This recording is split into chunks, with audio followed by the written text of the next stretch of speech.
For 4 long years, through howling blizzards and scorching summer sun, a golden retriever stood guard on a forgotten porch at the edge of Timberlake Hill. No one called his name, no one came back. The townsfolk called him foolish, some called him a ghost. But Bramble wasn't waiting for attention. He was waiting for redemption. Until one day a little girl named Emma, grieving her mother's passing, stepped across the snow-covered yard and saw not a stray, but a soul who understood her silence. 2 broken hearts, 1 quiet bond, and the storm they were about to face together would change everything. Fair Hollow, Oregon was a town stitched together by pine trees, church bells, and wind. In early November, when the first frost crept down from the Cascades, the wind took on a voice. It howled across the hills and whispered through the aging window panes of homes too old to insulate much of anything. On the eastern ridge, past the last cracked pavement and mailboxes leaning on memory, stood Timberlake Hill, crowned with an abandoned farmhouse and a solitary figure who never left. The townsfolk called him Bramble. He was a 7-year-old golden retriever, once surely groomed to perfection, now cloaked in a coat faded by weather and waiting. His fur, once rich gold, was pale, now streaked with dull copper and the gray of seasons past.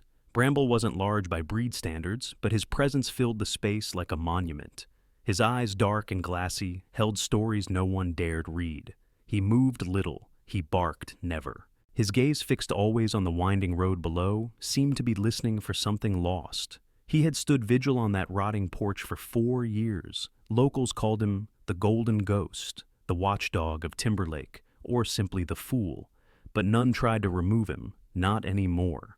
On a windy morning, chilled by the promise of snow, a pickup truck wheezed into the narrow gravel road below Timberlake Hill. Its engine sputtered in protest before surrendering to silence. From the passenger side, a small girl stepped down her boots, landing with the crunch of frostbitten grass.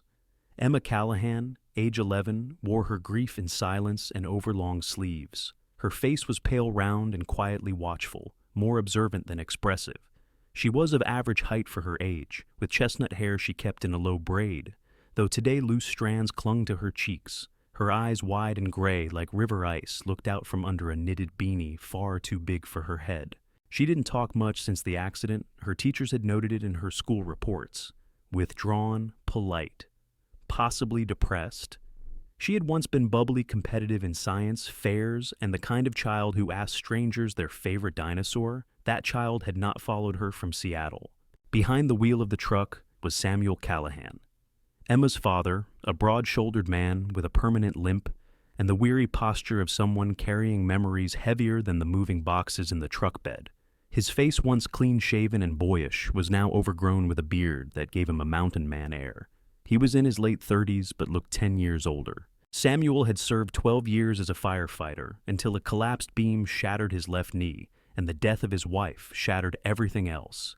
He had brought Emma to Fair Hollow, hoping the quiet would do something Seattle could not. "Home, sweet hill," he muttered, wincing as he stepped out of the truck. The house they had rented sat just across the narrow road from Timberlake Hill, a single-story cottage with peeling blue paint and a crooked chimney. Emma didn't look at it. Her eyes had gone up the hill, to the porch, to the dog. Samuel followed her gaze and exhaled softly. "Still there, huh? Who is he?" Emma asked. "Dog's been there longer than anyone remembers," said a voice from across the yard. A man in a thick red flannel and denim overalls stood leaning on the split-rail fence that bordered their yard. He had a bushy white beard, a belly that sagged over his belt, and a voice that scraped like gravel. This was Walter Griggs, age 78, veteran of 2 wars, former mechanic and unchallenged king of grumbling commentary on all things Fair Hollow. He had lived in the same brown ranch house since 1964 and hadn't changed his front porch swing since the Reagan administration. Walter eyed the girl with a mix of curiosity and wariness. Names Bramble used to belong to the McLean family before they up and vanished. Dog showed up on the porch 4 years ago and never left. People tried calling the pound, but he always came back. Guess he figures someone's still coming home. Emma stared. Walter sniffed. "Don't bother trying to pet him. He won't let no one touch him. Dumb. Mutt probably doesn't even know how to be a dog anymore." Emma said nothing, but her fingers curled around the fraying cuff of her jacket. Samuel nodded a polite greeting and nudged Emma toward the house. "Come on, Pumpkin. Let's get inside before the boxes freeze shut." But Emma lingered. As her father struggled with the lock on their front door, she looked back at the hill. Bramble was watching her.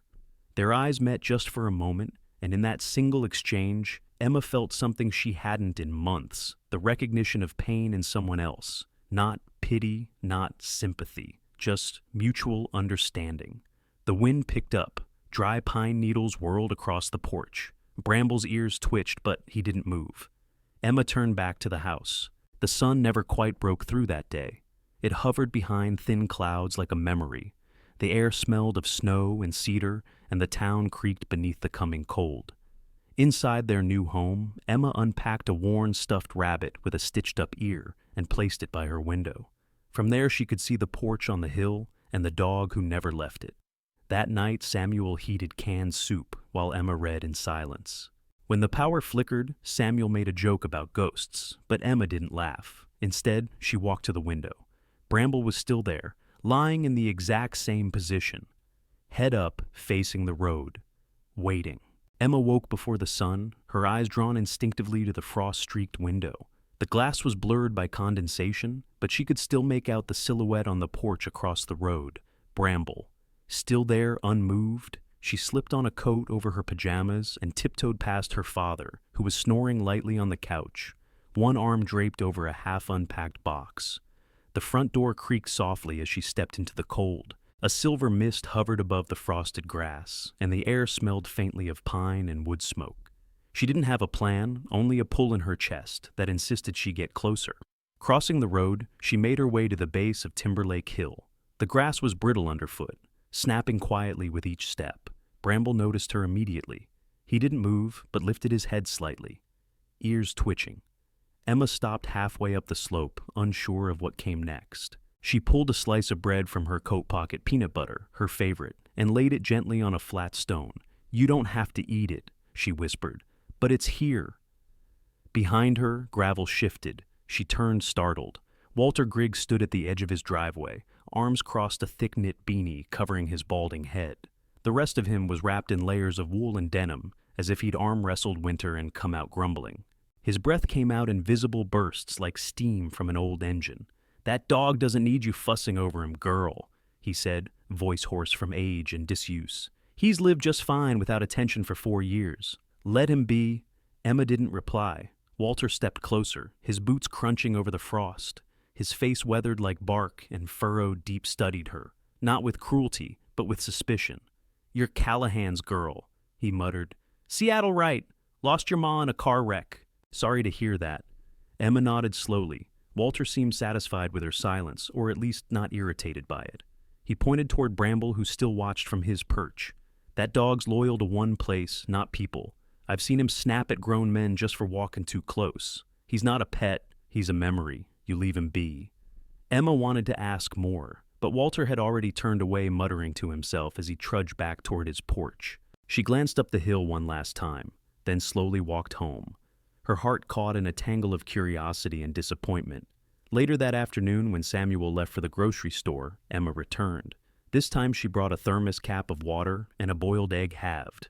She placed them neatly on the same stone and backed away. Bramble didn't move for a full minute. Then slowly he rose. Every movement was deliberate, cautious, as though years of waiting had turned into a ritual too sacred to disrupt. He padded down to the offering, sniffed it, then ate first the egg, then lapped quietly at the water.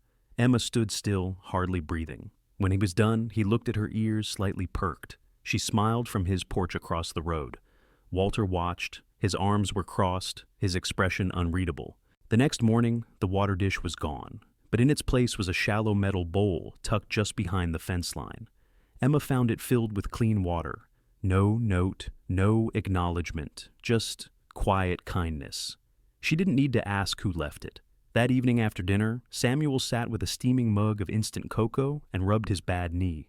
"You been watching that dog again?" Emma nodded. Samuel blew on his drink and stared into it. "You know, not everyone in this town thinks he's harmless. Some say he's waiting for people who aren't ever coming back. Others think he doesn't even remember what he's waiting for. Just stuck, like the hills got him anchored." "He remembers," Emma said, her voice soft but firm. Samuel looked at her, surprised at her certainty. The next day, while walking home from school, Emma stopped by the town library to find a book about dogs and loyalty. Behind the counter stood Mrs. Hilda Winters, a plump woman in her late 60s with perfectly curled gray hair, thick bifocals, and a fondness for wearing bright floral scarves no matter the season. She had a gentle demeanor, but an efficient tone, someone who had spent decades telling teenagers to whisper, "You're the new Callahan girl," she said, smiling. "Your father's checked out books on wildfire history and knee rehabilitation. You're looking for something too." Emma hesitated, then asked, "Do you know about the dog on Timberlake Hill?" Mrs. Winter's smile faded into something more tender. Bramble. "Yes, dear, he belonged to the McLean family.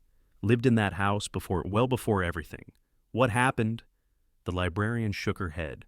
"Not my story to tell, but some say Walter Griggs knows more than he lets on. He was close to that family, especially their boy." Emma nodded, her suspicions about the gruff old man deepening.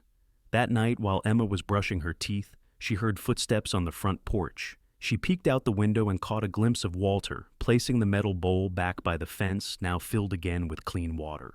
He paused, looked up at Bramble, and whispered something Emma couldn't hear. The next day she approached him on his porch. "Was your son friends with the McLeans?" Walter stared at her, startled. Then his eyes narrowed, not in anger, but in defense. "My son," he said slowly, "was killed in Kandahar Marine. He was 22. "I'm sorry," Emma whispered. Walter looked away. So was I. There was no further conversation.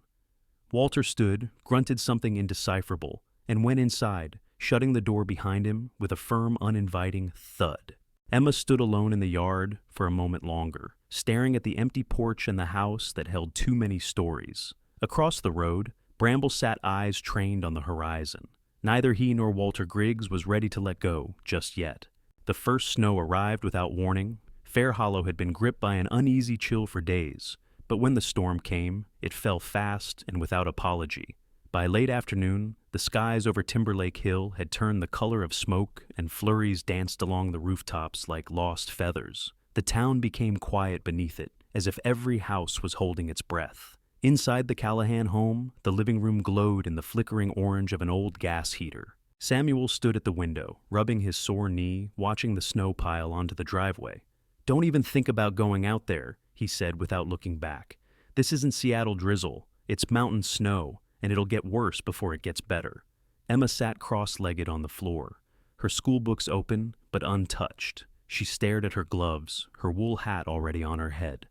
"I'm not going far," she mumbled. Samuel turned toward her, his voice tightening. I know you think that dog's something special, but you can't keep running up that hill in every kind of weather.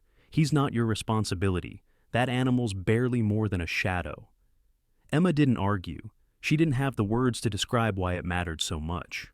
But when her father went into the garage to check for salt bags, she slipped out the back door, coat zip-tight thermos in her hand.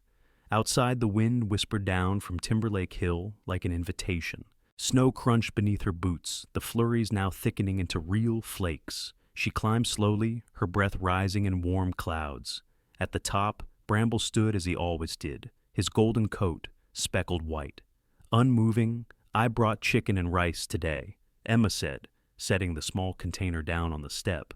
The dog didn't respond, but his eyes tracked her. She sat a few feet away, her back against a bare pine tree, and began to speak, not loudly but clearly. She told him about school, about a boy who'd said her voice sounded weird, and the teacher who had mispronounced her last name 3 times. She told him about missing her mom, about how her dad was trying, but still looked like someone who lost pieces of himself in sleep. "And I guess," she trailed off, "I guess I just needed someone to listen." The wind picked up, throwing snow sideways. Emma tucked her hands under her legs to keep warm. Bramble stepped forward. It wasn't dramatic or sudden, just a few slow, careful steps until he reached the container. He sniffed, then ate his movements, practiced and precise. Emma didn't move. She barely breathed. When he finished, he licked his muzzle and glanced toward the horizon again. The clouds had thickened. Snow fell faster now. Emma stood brushing off her coat. "Okay, I'll head back now." She turned to descend the hill and slipped. Her boot caught on a hidden root under the snow. Her knees hit first, then her shoulder pain shooting through her arm. She slid a few feet before scrambling to stop herself. The cold rushed in fast, and her breath quickened into panic. From the top of the hill, Bramble barked. It was the first sound she'd ever heard from him. He bounded forward, not fast, not reckless, but steady. He reached her side and stood firmly, nudging her arm with his head. His body formed a barrier between her and the slope, and his eyes, usually distant, were locked onto hers with unexpected urgency. Emma used his side to push herself upright. Her ankle throbbed. "I'm okay," she whispered, but she wasn't sure. She was. Bramble stepped ahead and looked back. "You want me to follow?" she asked. He barked once, then began walking slow enough that she could limp after him. Instead of going back down the slope, Bramble led her around the hill's base, where the incline was gentler and the snow thinner beneath the trees. She didn't recognize the path, but he did. His steps were confident, his posture alert. They crossed an old fence line, past an outbuilding, half swallowed by ivy, and finally reached the road further down from where she'd started. By the time Emma reached her porch, Samuel was outside, panic etched into every line of his face. "Where the hell were you? I was about to call the sheriff." He froze when he saw Bramble. The dog stood by Emma's side, tail still, ears relaxed, watching the man like someone who had once known authority and didn't fear it. He found me," Emma said, her voice shaking with cold and something else. "I fell. I couldn't get up. He showed me the way back." Samuel looked at the dog, then at his daughter. Bramble didn't move. His paws were wet and flakes clung to his snout, but he didn't seem bothered. He just stood there. Samuel exhaled slowly. He didn't say thank you. He didn't need to. The tension in his shoulders eased just slightly, and that was enough. That night, after Emma had soaked in a warm bath and Samuel had brought her tea with honey, he stood at the front window again. Bramble had returned to his perch on Timberlake Hill. The snow was still falling gentler now. Across the fence, Walter Griggs also stood on his porch, wrapped in flannel and silence. He held a thermos in one hand, watching the dog, his eyes unreadable. The wind had softened in Fair Hollow, carrying with it the cold scent of thawing earth and pine. Timberlake Hill looked less like a watchtower and more like a forgotten memory, its bare trees clawing at the overcast sky. Emma stood at the bottom of the hill, staring up at the old house as if it had finally invited her in. She walked past Bramble, who was perched in his usual place on the porch. His eyes followed her, but he didn't move, didn't stop her. There was something unspoken in his stillness, an allowance. The front door groaned when she pushed it open. Dust spiraled through the gray light, pouring in from narrow, grime-coated windows. The air inside smelled like old wood paper. In time, Emma stepped carefully across the faded carpet through a living room that still bore the outline of life. A chair with a sagging cushion, a bookshelf with half-tilted volumes, a lamp missing its shade. There were no signs of sudden flight, no chaos, just abandonment. She found the small hallway that led toward what might have once been a study. At the end of the corridor, half concealed behind a worn curtain, sat a squat wooden box beneath a wall-mounted rack of coats that hadn't moved in years. Curious, Emma opened it. Inside was a collection of items preserved like small artifacts. Photographs curled at the edges, a handful of handwritten letters tied with faded twine, and a sealed folder. The photos were of a young boy with a wide smile and dark curly hair. In one, he sat on the porch beside a golden-furred puppy that could only have been a much younger Bramble. Another showed the boy and a woman, tall, slender, with tired but kind eyes, standing in front of the Timberlake house. The name on the birth certificate inside the folder was clear: Aiden James McLean. Born May 17th, 2012. Parents Thomas and Leah McLean. Emma stared at it for a long time.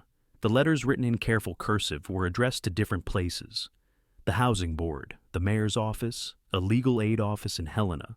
Though she couldn't understand all the formal terms, she recognized desperation between the lines. One repeated word caught her attention: wrongfully accused. She closed the box gently, almost reverently, and left the house without disturbing anything else. Later that afternoon, Emma made her way to the Fair Hollow Library. The old brick building was warm and smelled like lemon polish and ink. Mrs. Hilda Winters greeted her with a knowing smile. Back in the archive section, Emma searched through dusty folders and news clippings, with Mrs. Winters occasionally bringing her more material. She found it in a local notice from 2016, a small article titled "Family Vacates Property Amid Legal Dispute." The piece was vague, citing a housing violation and unpaid taxes. But in the margins of an old council meeting transcript, Emma spotted something more chilling, the word allegations. Later, Mrs. Winters leaned in and said quietly, "The McLeans left quickly. Too quickly. There were rumors, but some of us believe they were pushed out. It was never proven, but it didn't feel right." Emma left the library with a growing knot in her chest. Back at home, she stared out the window at the house across the road, and the golden figure still watching from its porch. Bramble hadn't just been waiting for someone, he'd been guarding the truth. The sound came early, long before dawn, a metallic clatter followed by a muffled thud. Emma sat upright in bed, heart pounding, the chill of the morning air clinging to her skin. She threw on her coat and pressed her face to the window. Across the road, floodlights cast harsh white beams on the Timberlake house. A black van idled in the driveway. Men in orange reflective vests moved across the yard, like shadows with clipboards. Bramble was barking deep, relentless. Then came the yelp. Emma tore downstairs, nearly colliding with her father. "They're taking him," she said breathlessly. "They're taking Bramble."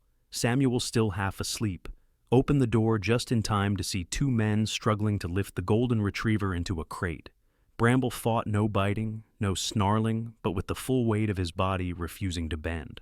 One of the men barked something at the others. Another man shouted back, "He's a risk."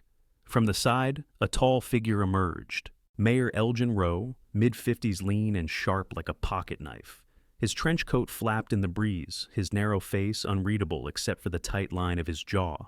He watched with cold detachment as Bramble was locked into the crate and carried into the van. Emma ran barefoot into the yard, but the van doors slammed shut. "Wait," she cried. "He didn't do anything." Mayor Rowe finally turned toward her. His voice was calm, patronizing. "Miss Callahan, this dog interfered with an official survey. He lunged at a city engineer, no injuries thankfully, but it's enough to warrant removal. Under town ordinance, he'll be evaluated. If he's deemed non-aggressive, he'll be adoptable within the week. He was protecting the house." Emma argued, tears already burning. "He's not dangerous." Rowe's gaze cooled further. "It's not up to us anymore. Animal control has jurisdiction now. I suggest you go inside before someone decides to press charges for obstruction." He turned on his heel and walked away. Emma stood frozen in the snow-dusted yard as the van disappeared down the hill. Samuel put a hand on her shoulder. Silent, but Emma had already decided. An hour later, she stood at Walter Griggs's porch, fists red from knocking. The old man opened the door with suspicion, already etched on his face. "You saw the lights," she said without preamble. "They took Bramble. They said he attacked a worker." Walter's face remained unreadable, but his voice was gruffer than usual. "And you're telling me why? Because I can't do this alone. They'll put him down if someone doesn't speak for him. And you—" She hesitated, choosing her words carefully. "You've known him longer than anyone." Walter stared at her, his hands buried in the folds of his flannel robe. For a long moment he didn't speak. Then, with a low sigh, he stepped back and said, "Get in." Inside, his house was warm, cluttered with things that looked like they hadn't moved since the 90s. Old medals were pinned in a shadow box near the fireplace. A framed photo sat atop a dusty piano. A young soldier in uniform with a bright grin. "That's my son, Walter," said, catching her glance. Name was Mark, died in Helmand. His dog was a golden, just like Bramble. Served with him, I didn't want him to get one, but boys don't listen. Emma's voice trembled. "He worked for the McLeans, didn't he?" Walter's back stiffened. "He did," he said. "Finally, summers during college, helped Tom. McLean fix up that house. Always said it was the only job where someone thanked him with pie." He went quiet, staring at the fireplace. "I didn't know about the dog," he added. "Not at first, but when I saw Bramble watching that porch day after day, same place Mark used to sit, it felt like something was carried forward." Emma shifted gently. "Then help me get him back. Please." Walter exhaled through his nose and nodded once. "Get your coat." The animal control shelter stood on the outskirts of Fair Hollow Plain, concrete gray siding, surrounded by chain-link fence and ice-slick asphalt. Inside, the smell of bleach and wet fur clung to every surface. At the front desk sat a woman in a shapeless brown cardigan, her hair pulled into a taut bun. Her name tag read, Debbie Walter, stepped forward. "I'm here for the golden retriever picked up this morning from Timberlake Hill." Debbie looked up slowly. You the owner. No, but I'm the only person who's cared if he lived or died these past 4 years. Emma flinched but said nothing. Debbie's fingers hovered over the keyboard. No bites, no damage, just territorial. But Mayer called in personally, labeled him a public risk. I can't release him. Walter leaned in, his voice low. You know who I am? She blinked. Walter Griggs, retired military. He nodded. And I know protocol. But I also know what a scared dog looks like. That Golden didn't attack. He warned. She hesitated, lips pursing. He's in holding. We can't let you in without authorization, unless she sighed, tapping keys, unless it's supervised. 10 minutes. One visitor. Emma stepped forward. I'll go. Walter touched her shoulder. No, let me. In the back of the facility, behind a row of chain-link kennels, Bramble lay curled in a corner. The light above flickered faintly. When the gate opened, his ears lifted, his eyes cautious. Walter knelt. Easy. Now, he whispered. I didn't know before I didn't see it. But it's you, isn't it? You were Marks, the dog. Slowly stood, limbs stiff. Tail unmoving, Walter pulled something from his coat pocket, a torn patch of camouflage fabric. He held it out. Bramble stepped forward, nose twitching. He touched the patch, then Walter's hand, and stayed. For the first time in decades, Walter's voice broke. I'm sorry, boy. Walter's home was quiet, steeped in the hush of old pine and faded wallpaper. Bramble had claimed a spot near the fireplace. His golden body curled in repose, but his eyes never stopped moving, always watching, always toward Timberlake Hill. Though the town had largely returned to its sleepy rhythm, there was an unspoken tension in the air. Emma felt it like a taut thread between her ribs. Since Bramble's return from the shelter, she and Walter had worked in silence and instinct, digging through town records, old zoning maps, and dusty newspaper microfilm reels from Fair Hollow Library's rarely visited basement. It was in the dry ink of a dated proposal that the truth surfaced. Emma had been the one to spot it, a redevelopment plan submitted by Elgin Price, now mayor. Price dated February the 2nd, 2016, nearly 2 months before the McLean family was issued a foreclosure notice. She stared at the highlighted portion, bile rising in her throat. The lot on Timberlake Hill was already marked reserved for civic expansion. That was before any tax delinquency had been reported, before any code violations. Walter stood beside her, arms crossed, jaw set like stone. He planned it, he muttered. Marked the land before he had any legal right. Emma nodded, silent. They found more in the archives notes from council meetings, where Elgin had argued for stronger property enforcement. Minutes filled with hollow words: progress, modernization, revitalization. All spoken weeks before the McLean family vanished from Fair Hollow, with nothing but rumors and dust behind them. Samuel, who had joined them reluctantly, at first now sat across the table with a furrowed brow. There's enough here to raise questions, he admitted, but not enough to press charges. Not yet, Walter replied. That evening, as dusk settled over Fair Hollow, in cool, creeping layers, Emma sat with Bramble near the front porch. The dog rested his head on his paws, his breath-steady ears flicking at every sound. But his eyes were locked up the hill to the shell of the McLean house. You still think they're coming back, she whispered. Bramble did not respond, but his body tensed just barely. Behind her, Walter stepped out onto the porch with a blanket over one arm and 2 mugs of something steaming. Truth is a stubborn thing, he said, offering her one of the mugs. Even when people try to bury it, Emma sipped, then looked toward the hill with him. Do you think he'll stop looking up there? She asked. Walter glanced at Bramble and shook his head. Not until it's finished. The morning broke gentle over Fair Hollow, with a fragile warmth that hinted at the start of spring. A low mist hugged the edges of Timberlake Hill, and the trees stood hushed, as though waiting for something they knew was near, down the hill. Bramble sat by Walter's porch, golden fur bright against the dew-dark wood. He hadn't stirred much in days, but today there was a spark in his posture, an alertness that hadn't been there before. Emma paced the living room, her phone gripped tight in her hand. A stack of old letters lay open on the coffee table beside a notebook with hasty scribbles. Library records and a yellowed school registry. Her breath caught as the line clicked, and a tired voice answered on the other end. Hello, is this Leah McLean? A pause, then cautious. Who's asking? My name is Emma Callahan. I live in Fair Hollow. I... I think you need to come back. Leah McLean had the quiet strength of someone who had survived too many storms. In her early 30s, tall and lean, her dark hair pulled into a tidy knot. Her eyes were green, but dulled like weathered glass left out in the sun. She wore a long brown coat over jeans and hiking boots, and she held the hand of a boy who couldn't have been older than 10.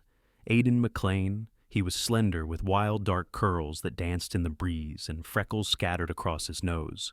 His eyes scanned everything nervous but curious, and he clung to his sister's side as they stepped off the bus that pulled into the Fair Hollow station. Just after noon, Walter and Emma waited beside Samuel's truck, its paint chipped and its back seat filled with old army blankets. Bramble wasn't with them. Walter had insisted the reunion should happen on the hill. Miss McLean, Emma said, stepping forward. Thank you for coming. Leah studied her with narrowed eyes, still holding Aiden's hand. You said it was about the house and the dog? Emma nodded. There's more, but yes. Bramble never left the porch. For the first time, Leah's expression cracked. Her eyes flickered and she glanced away quickly. I didn't think anyone would remember. Emma smiled softly. He never forgot. They walked together up Timberlake Hill, Emma beside Aiden Leah, a few steps behind. Walter stayed silent, his gaze on the summit, like a soldier watching for movement on a distant ridge. As they reached the top, the house came into view, still standing still, stubbornly intact, despite time and neglect. The porch sagged and vines curled around its railing, like the hands of the past refusing to let go. And at the edge of the yard stood Bramble. He had been still moments before. But as soon as Aiden came into view, the old retriever rose slow, at first then suddenly swift. Bramble the boy whispered almost a question. The dog bolted down the slope, paws thudding against soft earth, tail wagging with increasing fury. Emma's heart caught in her chest. Aiden stepped forward, dropping Leah's hand. Bramble. The moment collided in a tangle of limbs and golden fur. Bramble skidded to a halt and threw himself against the boy tail, a blur whining with joy. Aiden dropped to his knees, wrapping his arms around the dog's neck. Everyone froze, watching. Even Walter turned his face away for a second. Leah slowly walked to the edge of the porch, her hands trembling. I can't believe he waited. Walter finally spoke. He never gave up the watch. Word spread fast in Fair Hollow. By dusk, neighbors stood at the edge of Timberlake Hill, some silently, others whispering among themselves. Old Mrs. Winters from the library wiped tears with her scarf. Harold Gunderson leaned on his cane, nodding quietly.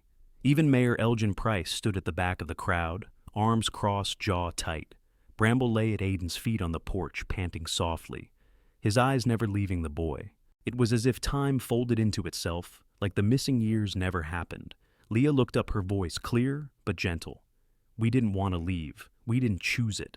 The crowd hushed. Emma stepped beside her, holding up the documents they had uncovered, the zoning maps, the meeting notes, the false timelines. They were pushed out, she said, but we know now, and so does he. She glanced down at Bramble, and for the first time in years, the golden retriever closed his eyes, not in waiting, but in peace. The spring sun rose soft and golden over Timberlake Hill, chasing away the last breath of frost from the grass. The McLean house stood a little straighter now, as though the land itself had taken a long exhale. Its windows had been scrubbed, and a single fresh coat of paint, soft sage green, had been rolled over the front door. The town had not only watched the family return, they had helped rebuild what had been broken, and at the center of it all was Bramble.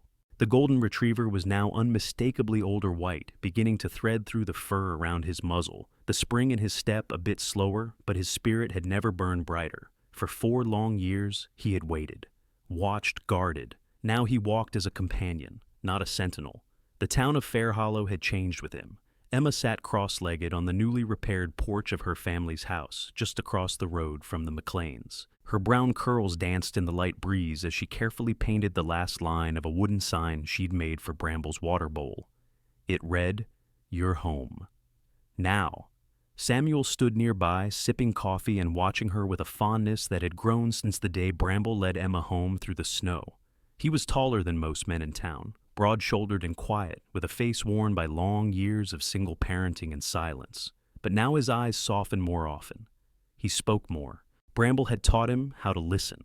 Across the road, Bramble was sprawled across the McLean porch, flanked by Aiden and Walter. The boy's hand rested on Bramble's shoulder, while Walter, wrapped in a faded plaid coat, whittled a piece of wood into something roughly resembling a dog's head. "Trying to carve your replacement already." Aiden teased, his freckles glowing from the afternoon sun. Walter snorted. "Just making him a statue, so he'll finally sit still." Aiden grinned. "He already does." Walter paused and gave the boy a sidelong glance. "Not like he used to. Before you came back, this dog wouldn't lie down fully." Not once. Aiden's hand slowed on Bramble's fur. He thought he had to keep watch. Walter nodded, his eyes fixed on the horizon. Because he did. In town, things had changed more quickly than anyone expected. Mayor Elgin Price had been placed under formal investigation. The state attorney's office opened a file following the discovery of forged development timelines and zoning documents, many of which bore his signature. It wasn't long before he resigned for health reasons, though the health most questioned was his political one. The town council, newly reformed and slightly humbled, formally reinstated the McLean family's property. A motion was passed unanimously to protect Timberlake Hill as a historical site. The porch where Bramble had waited so long was officially labeled a community heritage landmark. Mrs. Winters from the library, now local celebrity after being quoted in the state paper, had launched a project called Fair Hollow Stories. Collecting oral histories from residents, Bramble's name was the first in the book. On the first Sunday of May, the town gathered for what unofficially became known as Bramble Day Children, painted paw prints on signs. Adults brought casseroles and folding chairs. Someone played guitar near the edge of the hill, and laughter drifted easily into the open air. Bramble didn't move much that day, content to be exactly where he was, between Emma and Aiden, surrounded by warmth. Leah McLean, now employed part-time at the local clinic, stood near the punch table, talking with Samuel. She was relaxed in a way she hadn't been in years. Her slender frame no longer seemed braced for impact, and her smile came more freely now. She was still guarded, but less like a fortress, more like a gate that might open again. "He's different with her," Walter observed from a distance, nodding toward Samuel and Leah. Emma, standing beside him, raised an eyebrow. "Dad," Walter smirked. "Wouldn't be the worst thing." Emma blushed. "They're just talking." "Sometimes," Walter said, "that's how it starts." She rolled her eyes, but she didn't disagree. That evening, as the sun began to slide behind the ridge, Bramble lay on the porch of the McLean house one final time before crossing the road to Emma's. His paws were steady, but his movement slower. Now Aiden watched him go, hand on his sister's. "Will he come back tomorrow?" he asked. Leah smiled softly. "He always comes back." Later that night, Bramble lay between Emma and Aiden on her porch, the three of them tangled in blankets and quiet conversation. Fireflies blinked lazily in the tall grass, and the hum of the night surrounded them. "You know what, I think," Emma said, brushing her thumb across Bramble's ear. "What?" Aiden asked. "I think he's not guarding anymore." Aiden looked at the dog. Bramble's breathing was even his body fully stretched out, no longer curled, no longer tense. "I think," Aiden whispered, "he finally believes we're safe." Walter stepped out with 2 mugs of cocoa. He didn't say a word as he sat in the rocking chair behind them, just watched the scene. 3 lives braided together by something far stronger than time. Not far away, the porch light of the McLean house flickered on. Bramble didn't lift his head. He didn't need to anymore. Sometimes the miracles we pray for don't arrive with lightning or fanfare. They arrive quietly on 4 legs, with eyes that never stop watching and hearts that never give up. Bramble waited, not because he was told to, but because something greater was guiding him, a love rooted in faith and loyalty, and in the quiet hope that what was broken could still be restored. His story is a reminder that even when the world seems unfair, even when truth is buried and time feels endless, God does not forget. He works through the faithful, through a child's kindness, an old man's regret, and a dog's devotion, to bring light back to places darkened by loss. Maybe in your life you've been waiting too, waiting for someone to come home, waiting for healing, for justice, for peace. This story tells us, don't lose faith. God's timing is never late. Sometimes he sends help in unexpected forms, even in the shape of a golden retriever on a lonely hill. If Bramble's story moved you, leave a comment below. Share this video so others can remember the power of patience, love, and God's quiet miracles. Type Amen in the comments. if you believe that God never stops watching over us even when we feel forgotten. Subscribe to this channel for more stories of hope, healing, and the unbreakable bond between animals and the people they were sent to save. May God bless you and everyone you hold dear.